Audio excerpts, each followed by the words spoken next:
خود ان میں سے کوئی بات کہی ہو، یعنی یزید کی یہ فرد قرار داد جرم بیان کی ہو تو مجھے بتا دیں کہاں بیان کی ہے، یا یہ کہا ہو کہ امرہم شورا بینہم کے تقاضے پورے نہیں ہو رہے، جمہوری حکومت قائم نہیں ہو رہی تو اس وجہ سے میں میدان میں اترا ہوں۔ تو اس طرح کی کوئی چیز اگر کہنی ہے تو ان بزرگوں کو پہلے کہنی ہے۔ ہم اپنے تخیلات کے گھوڑوں پر پرواز کر کے نئی دنیایں دریافت کر کے نہیں لا سکتے۔ تاریخ یہ تقاضا کرے گی کہ آپ یہ بتائیے کہ ان کا موقف کیا تھا۔ اس وقت کی دنیا میں آپ کے سیاسی رہنما ہیں، روز اپنے موقف بیان کرتے ہیں، اس میں بھی بعض اوقات افواہیں اڑ جاتی ہیں۔ ابھی میں آج دیکھ رہا تھا کہ ہمارے ملک کے وزیر اعظم جو اس وقت وزیر اعظم ہیں وہ یہ بیان فرما رہے ہیں کہ فلاں اور فلاں معاملے میں میرا جو موقف بیان کیا گیا ہے وہ میرا موقف نہیں ہے۔ تو بارہا ایسا ہو جاتا ہے کہ اس دنیا میں، یعنی جس میں ریڈیو ہے، ٹیلی ویژن ہے، سوشل میڈیا ہے، معلوم نہیں کیا کیا ذرائع ہیں، ایک طوفان ہے، ہر طرف کیمرے موجود ہیں، وضاحت کی ضرورت پڑتی ہے نا۔ تو میں تو وضاحت کی بات نہیں کہہ رہا، میں تو یہ کہہ رہا ہوں کہ مجھے ذرا دکھا دیجئے کہ ان میں سے کون سی بات انہوں نے فرمائی ہے۔ تو آج جو لاکھوں لوگ وہ موقف بیان کر رہے ہیں، آپ خود فرماتے ہیں اتنا بڑا جمع غفیر، ظاہری بات ہے آسمان سے تو اتر کے آئے نہیں، نہ کسی میدان میں جمع ہو کے سب مل کے جھوٹ بولیں گے۔ یہ لاکھوں کروڑوں لوگ دنیا بھر میں جو عزاداری کرتے ہیں، ماتم کرتے ہیں، دنیا کو یہی مقدمہ بتاتے ہیں، تو یہ مقدمہ آخر پیچھے نسلوں نے ان کو پہنچایا ہوگا۔ اب یہ دیکھ لیجئے، یہ بھی ایک دلچسپ سوال ہے۔ یعنی ایک واقعہ پیش آیا ہے جس کو غدیر خم کا واقعہ کہا جاتا ہے۔ ایک تالاب پر رسالت مآب صلی اللہ علیہ وسلم نے پڑاؤ کیا اور وہاں ایک واقعہ پیش آیا ہے۔ اس میں جو بات کہی گئی ہے وہ بات ہمارے ہاں بھی موجود ہے، وہ اہل تشیع کے ہاں بھی موجود ہے۔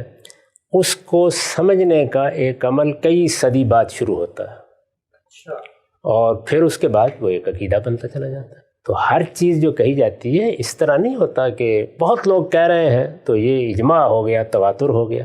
بھائی اس کو پوری تاریخ میں دیکھنا پڑے گا نا، یہ کب وجود پذیر ہوئی ہے، کب اس کی پیدا ہوئی ہے، کہاں سے ہوئی ہے، کہاں سے پھوٹی ہے، پھر اس کے بعد دیکھیں گے۔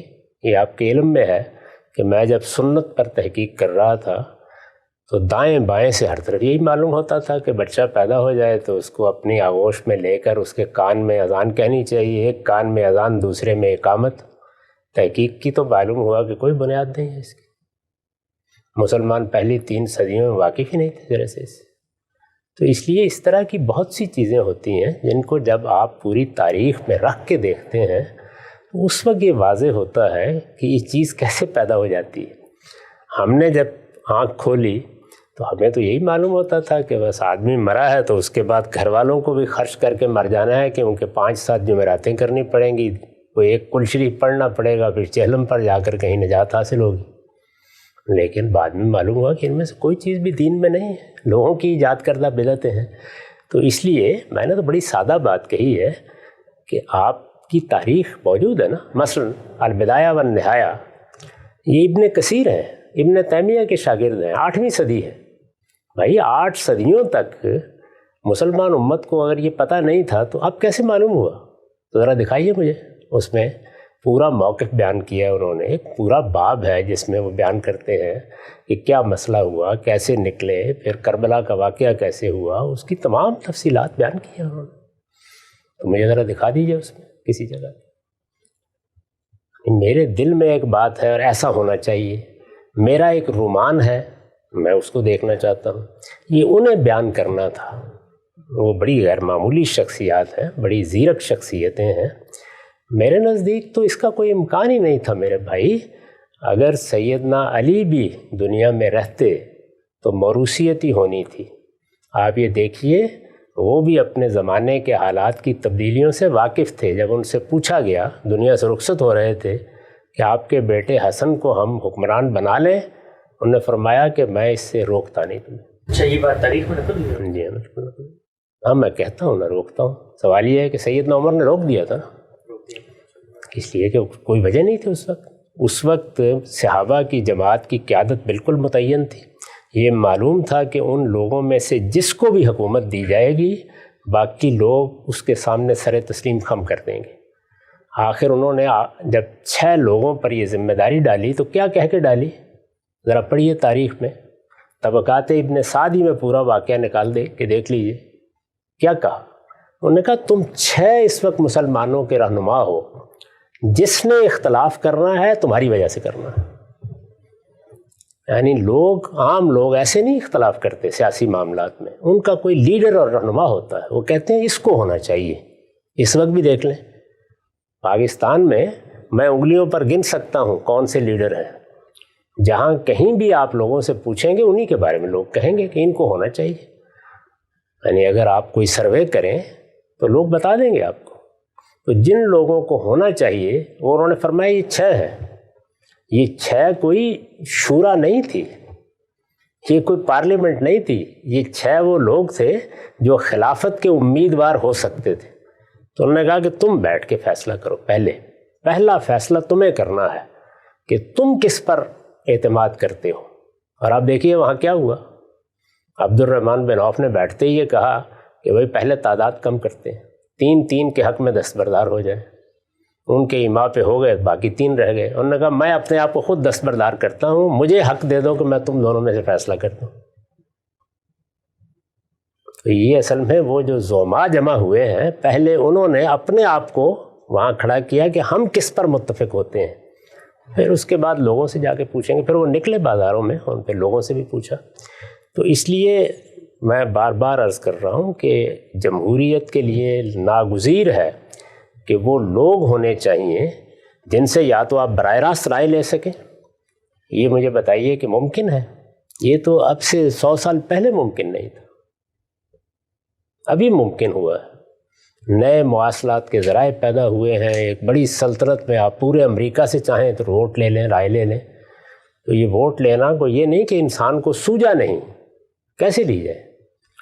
پرانے طریقے یہی تھے، قبیلے ہیں ان کے سردار جمع ہو جائیں سارے کے سارے، چلیے ان کے درمیان میں اگر اتفاق ہو جاتا ہے۔ ابھی آپ افغانستان میں آپ کو یاد ہے نا، ایک جرگہ ہوتا ہے خاص، قبائلی سرداروں کا جرگہ ہے، وہ بیٹھ کے فیصلہ کر دے گا۔ رسول اللہ صلی اللہ علیہ وسلم کے بعد کیا ہوا؟ آپ کی دعوت نے مہاجرین اور انصار میں ایک قیادت پیدا کر دی۔ گن کے دیکھ لیجئے وہ کون لوگ تھے۔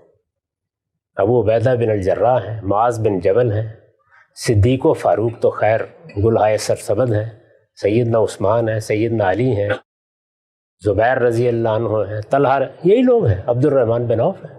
یہ کوئی 8 10 12 لوگ ہیں جن کے بارے میں معلوم ہے کہ یہ اس وقت اصل میں مسلمانوں کی وہ جو جماعت پیدا ہوئی ہے، کوئی 1,20,000 کے قریب زیادہ سے زیادہ تعداد بیان کی جاتی ہے۔ ہمارے ہاں ایک چھوٹی سی کانسٹیٹنسی میں 2-2.5 لاکھ 3 لاکھ لوگ ہوتے ہیں، 1,20,000 کے قریب لوگ ہیں، اور جزیرہ نما عرب کی حد تک ہے۔ تو یہ لوگ فیصلہ کر دیں گے، لوگ مان لیں گے، اور یہ سب کے سب ہجرت کی وجہ سے مدینہ میں جمع ہوئے تھے۔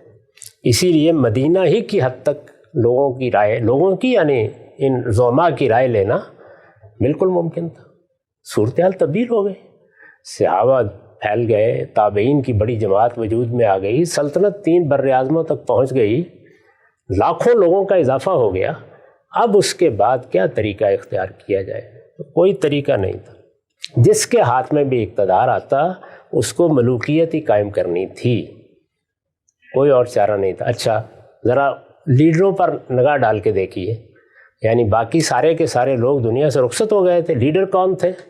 جب یزید کی نامزدگی ہوئی ہے، ابو بکر کے بیٹے عبد الرحمن رضی اللہ عنہ، عبد الرحمن بن ابی بکر، یعنی وہ لوگ معاویہ رضی اللہ عنہ نے گن کے بتایا نا کہ یہ لوگ ہیں جن کے درمیان اختلاف ہوگا۔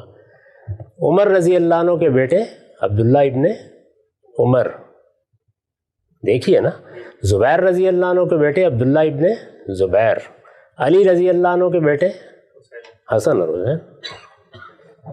تو بھائی موروثیت وجود میں آ چکی تھی، کوئی چارہ نہیں تھا اس کے سوا۔ یاد رکھیے ہمیشہ، اگر آپ ایسے نمائندگان یا ایسے ریپرزنٹیٹیو کا ایوان نہیں بنا سکتے کہ جس پر لوگوں کا اعتماد ہو اور یہ کہا جا سکے کہ یہ فی الواقع ریپرزنٹیٹیو نمائندہ لوگ ہیں، اگر نہیں بنا سکتے جمہوریت نہیں آ سکتی، پھر ملوکیت ہی آئے گی۔ وہی بہترین نظام ہوتا ہے۔